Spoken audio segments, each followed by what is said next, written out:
This is Bob Sansevere. I'm here with Vikings reporter Jeremy Fowler. Jeremy, the Vikings, how you doing? I'm good. Good. Glad to hear that. Now, enough of small talk.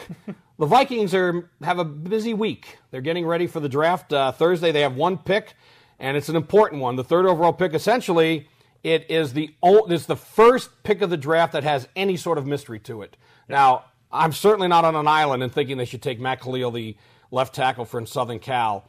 The only other two names, and you talked to Rick Spielman last week, Justin Blackmon, the wide receiver from Oklahoma State, and an LSU cornerback, Morris Claiborne. Do you see a scenario where they pass on Khalil? Is it likely, unlikely? I mean, put a percentage on how high you think the chances are of them taking Khalil. I still think it's probably about 60% that Matt Khalil is going to be the pick. I mean, he's had all the momentum for months. You still need somebody to protect Christian Ponder's blind side. It's not every day you get a potentially perennial Pro Bowl player. Now, Khalil's still got a lot to prove. I don't know if he's a bona fide star like a Joe Thomas or a Jake Long at left tackle. But the problem is, and what's fascinating about this draft is, okay, they've narrowed it to 3 players, the ones you mentioned, and they all could be very good. They could be productive starters. But it's not like you have a Calvin Johnson in the mix, where a guy is going to be an all-world great player every year. You just don't know that yet, so that's what makes it so fascinating. Well, see, it would surprise me if they did, if they legitimately looking at the 3, that they would go for Justin Blackmon, as good as he could be, because you got to protect the blind side for him to be able to throw to a wide receiver. I think Claiborne would be a more likely scenario if they didn't go on Khalil. And do you think any one of the 3 are being ruled out or can be ruled out? Do you agree with that? Do you think Blackman's very much in the mix? I'm sure Spielman is leaning heavily toward one of those 3. He's just playing coy right now. He seems to be leaning toward what he said.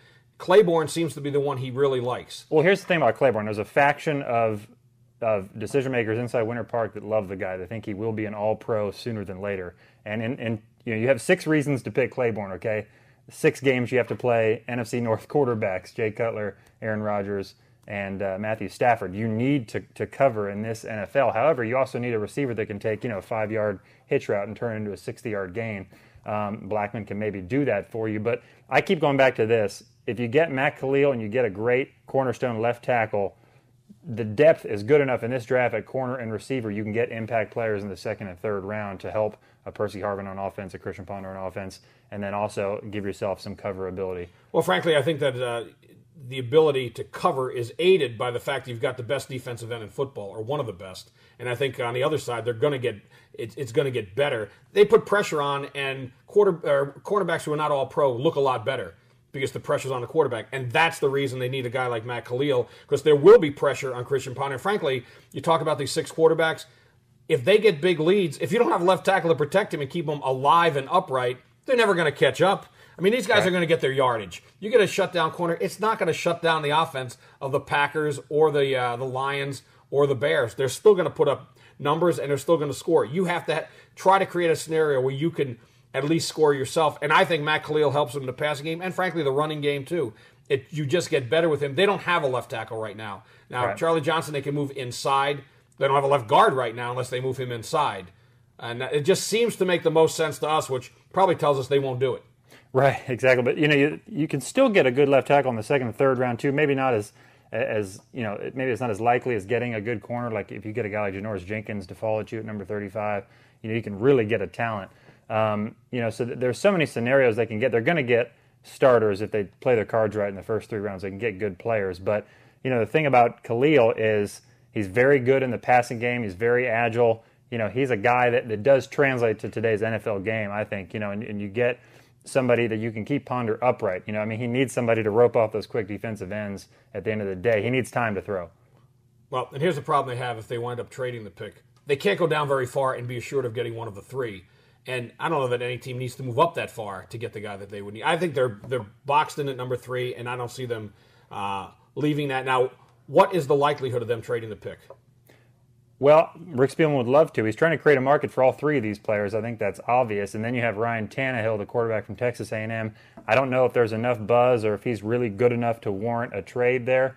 I think the ideal situation for the Vikings is that they could trade with the Bucs, who seemingly really like Morris Claiborne, trade, swap picks 3 to 5, which is where the Bucs are, and then maybe get a 2nd or 3rd round pick out of it. That's ideal. But I still don't see that likely. I know the rookie contracts are low cost, But these teams value draft picks like water nowadays. They don't want to just get rid of them unless you have like a Calvin Johnson talent at number 3. I just don't think you do this year. Well, the only way the Bucs would make that move is if they think somebody else can go up and get Claiborne. Because frankly, if you did that, you could still wind up with Khalil in that Bucs spot because that would be Cleveland's ideal. going to wind up taking Trent Richardson, right?